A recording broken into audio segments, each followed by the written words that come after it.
Now, Black Adam. Black Adam gone. Death Adam. That was great, by the way. Let's talk. And spoiler warning. This is a spoilers of Black Adam. Spoilers. Thanks. I know it's going to be in the wrong spot, but I think it's funny. I'm going to put it over your face. That's fine. The whole Mike Wazowski it. Yes. No, I'm kidding. But okay, so Black Adam. Yes. Mm-hmm. It's a great second act, bookended by first and third acts that I don't think are very good. The 10-minute narration backstory in the beginning was much for me. A lot of the dialogue is very bad. And the kid actor in it, and I'm not blaming the kid. He's just a child actor. The one in the flashbacks. No. Oh, the main yes. Kid. Did not work. Mm-hmm. I'll say that. It did not work. Yeah. And the writers could have really done something better with that. I also want to point out, John Collette-Serra, the director, I like him. The Shallows, I contend, is a great fucking movie. I believe he also did a lot of Liam Neeson stuff. The Jungle Cruise. And he did. Mm-hmm. Which, I'll be honest, I love. I love that movie. I'll watch that movie anytime. Yeah. What I will give this movie as on a positive note. Mm-hmm. There's many positive notes, actually. One, I thought The Rock did really well. And I thought he was playing a character. He wasn't being The Rock. Yeah. Did The Rock come out sometimes? Sure. Yeah. But for the most part, I thought he played the character very well. Two, he just piggyback off that. I feel like this is now a role that is synonymous with The Rock. Yeah. Off of one movie. I think it's so like, too. Okay, no one else can be Black Adam. Yeah. I mean, obviously people. Yeah. When we're long gone. In its current iteration. Yeah. But it's like I don't want to say Robert Downey Jr. Iron Man because obviously that had so many buildups in movies. But like I don't see anyone else being Black Adam. Yeah.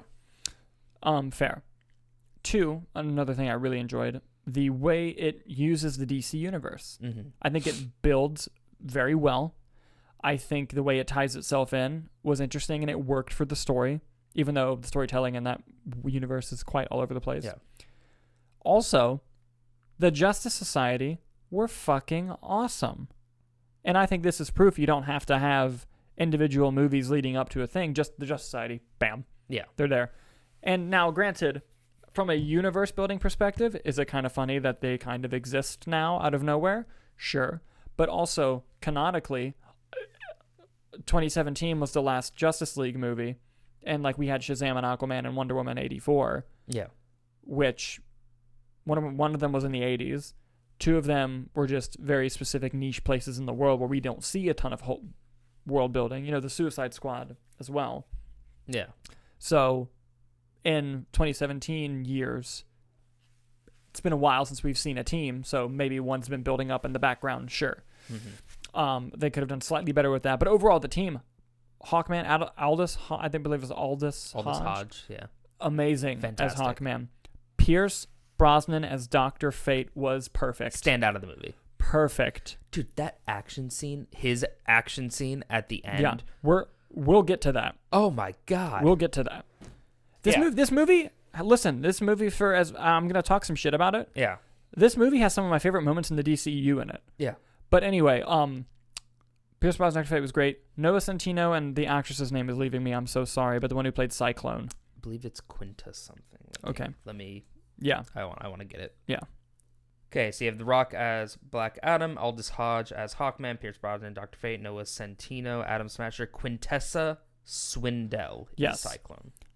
While Adam Smasher and Cyclone didn't do a whole lot in the film, I thought their chemistry was really sweet. I feel like that was definitely something that was set up for future. Yeah. Like, I feel like we will see them again. Yeah, and so I liked seeing them. It was perfect. Yeah. I'm just never a big Noah Centineo fan. Yeah.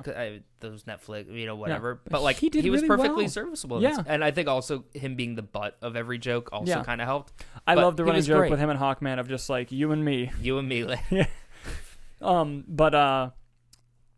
the biggest positive I'll give this movie, and I'm not just saying this because, like, ooh, distractions, visuals. The action scenes knock it out of the park. Yeah.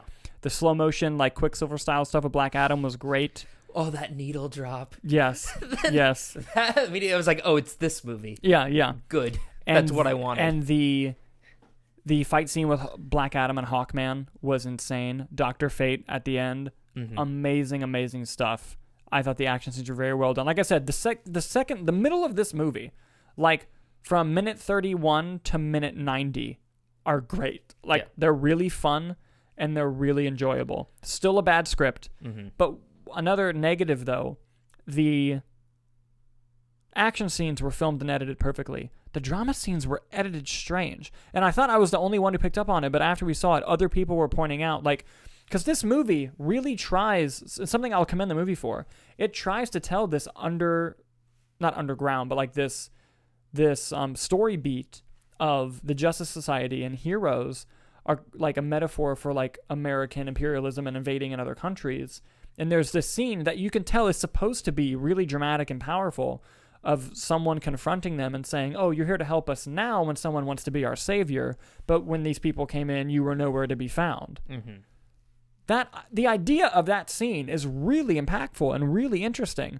The only problem is it was written poorly and it cut to 6 people a second during the conversation. I'm like, what an odd... Static side shot, static front shot. Yeah, and it's just like...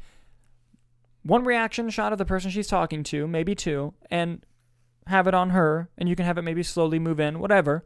But, like, I'm not feeling the emotional impact that this scene is supposed to have because of because of that.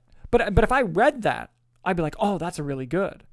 But it just didn't, and they do it more than once, which was interesting to me. In the third act, I wasn't a huge fan of. There's a moment in the third act where Dr. Fate reaches out to Black Adam. That moment fucking rules. And he does it's an Easter egg. He does his move from Injustice the game. Wow. I was like, go on. Yeah, and it was awesome. And unfortunately, spoilers, Dr. Fate dies, which I'm very sad about because I really want to see more of him. I mean, he's an old character. He could be young again. Yeah, that's true. I want to watch the movie again just to watch that scene of all the Dr. Fates when they're fighting Sabak. Yeah.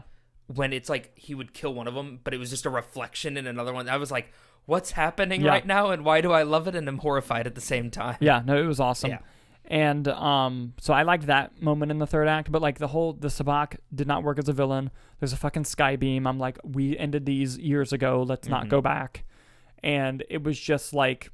they built up a villain for the third act. I don't think you needed a villain in this movie.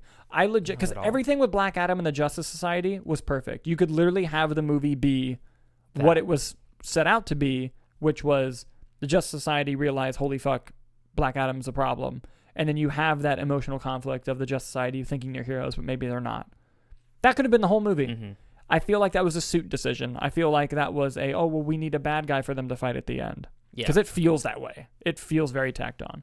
We got to see the wizard, Digimon Hanzo from Shazam. Yeah, that was cool. Really happy to see that. Nice world building. Yeah. The touches of connectivity to the DC. Yeah. Like, I believe the Amanda Waller stuff was all reshoots. Yeah, but it worked. It worked. Yeah, and it was really nice. And I think that,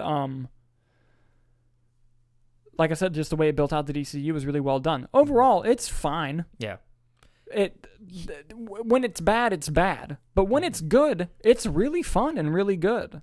It's bang average. I think that's what we came to. Here's my issue with, like, the kid.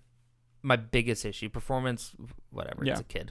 That character exists in the DC universe already. That's just the Freddy from Shazam. Yeah. Obsessed with superheroes, teaching the person who doesn't know about superheroes about superheroes. Yeah.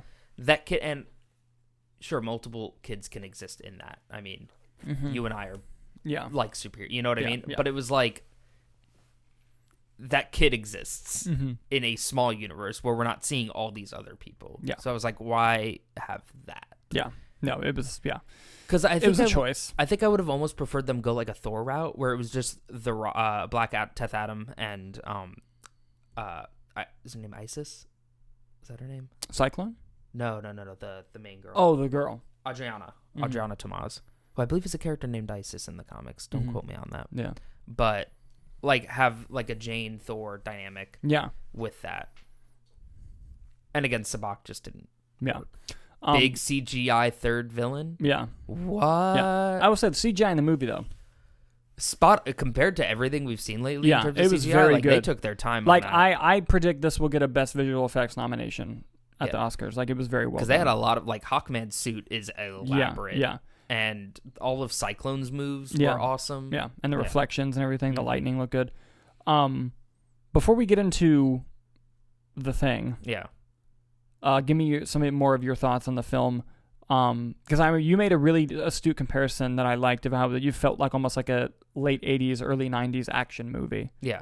Especially with the bad guys being like, hey, get over there. I'm going to shoot you. Like, just like, oh, it was so, what I wanted from this movie, from what I was marketed as, was a cheesy 80s movie. I wanted a bunch of really good action scenes that I assumed would revolve in an over-the-top villain and cheesy one-liners, needle drops, and bad dialogue.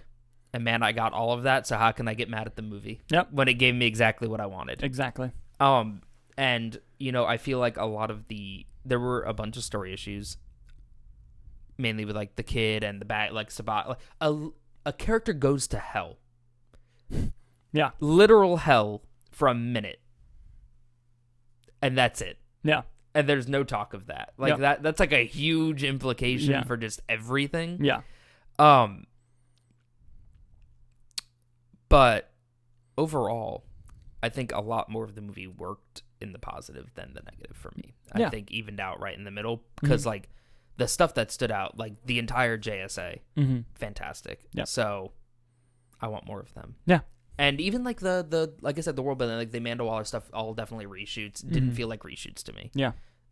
And I think that worked. And I think that was the character to bring in. Yeah. I think that was a great choice to build upon. Yeah. Everything. And Harcourt as well from Peacemaker. Yes, and Harcourt, James Gunn's wife, Jennifer Holland. Yeah, yeah. But yeah. So okay, now let's talk about the thing. The post-credit scene. Yes. Who's in that?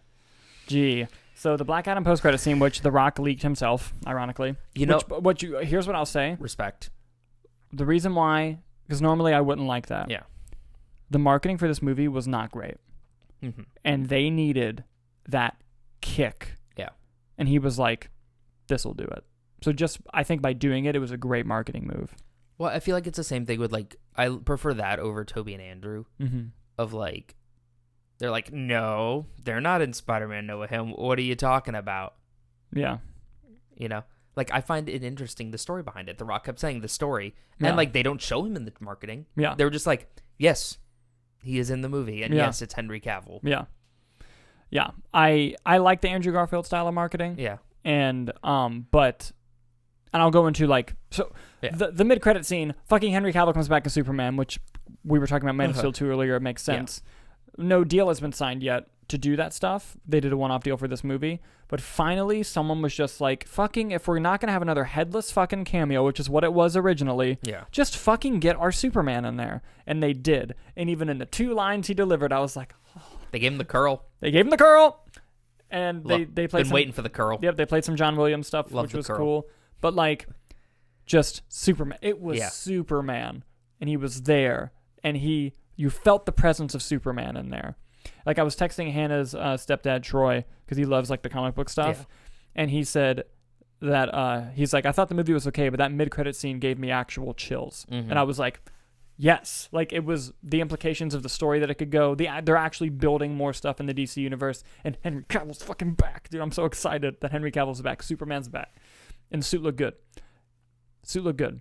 The yellow was very yellow, which I was like, about. Do you think that suit has the red tighties? I don't think so. Cowards. I don't think they'll do it. But I really liked the scene, and it's the best part of the movie. I'm sorry. Yeah. It is. It's kind of like the best part of Far From Home was JJ. Yeah, but the scrolls in the end credit scene go on. Yep.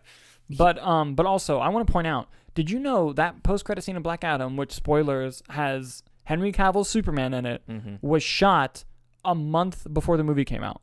Wow. It was shot around Labor Day. That's crazy. That means July at Comic-Con, Henry Cavill's not in this movie. Apparently they tested the movie. I think it was Hollywood Reporter who talked about this. They tested the movie with a headless Superman, and everyone loved it, but they were like, I'm sick of this. Yeah. Like, the test audience, the test general movie-going audience, not a comic book audience, was like, I'm really excited for Superman, but I'm really sick of this. Headless, yeah. And so they were like, fuck it, get him back. And they did it in a month. That's crazy. Impressive. I can't wait for after the full weekend's over where they'll actually interview Henry Cavill and be like, talk about it, because I want to hear it from his point of view. Yeah. But yeah, I just thought that was nuts. Here's my only issue with the post-credit scene. Mm-hmm. There's an interesting story to Superman getting to that point, and I want that. Yeah, of like what does Amanda Waller have on Superman? Exactly. Yeah. Because canonically, the Suicide Squad in David Ayer's version, Suicide Squad, is literally created to prevent Superman. Yeah, yeah.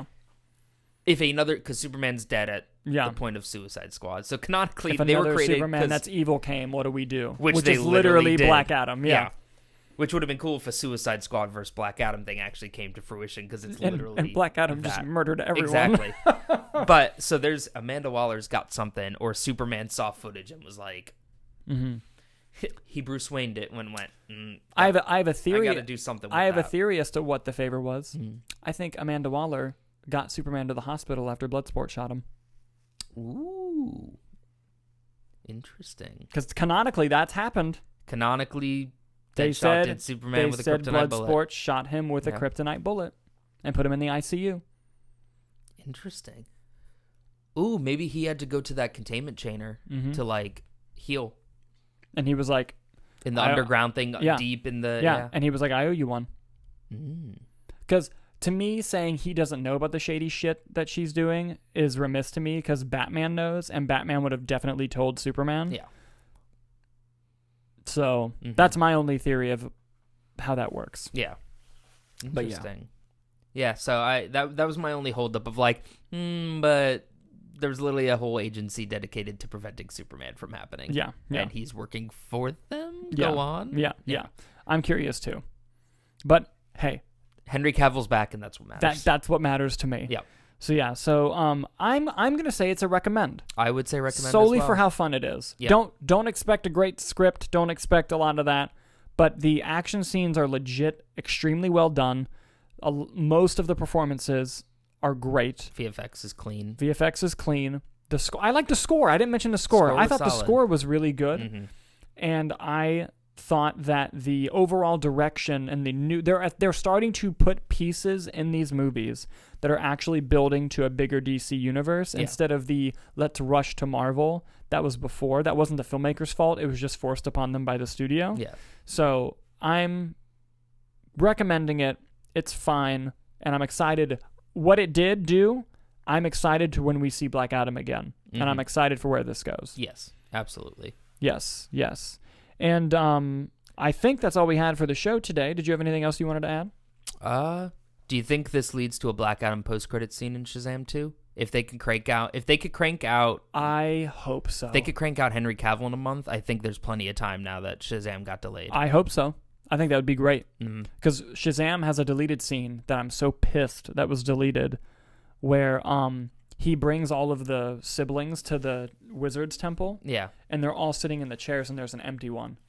And the one of the siblings goes, "Why is that chair empty?" And then it was Black Adam. Yeah. But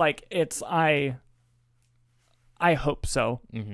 Because I love the idea of Shazam tries to fight Black Adam at some point and just gets his shit rocked, so he has to get the help of Superman. I don't know if that's the way they're going to go, but we'll see.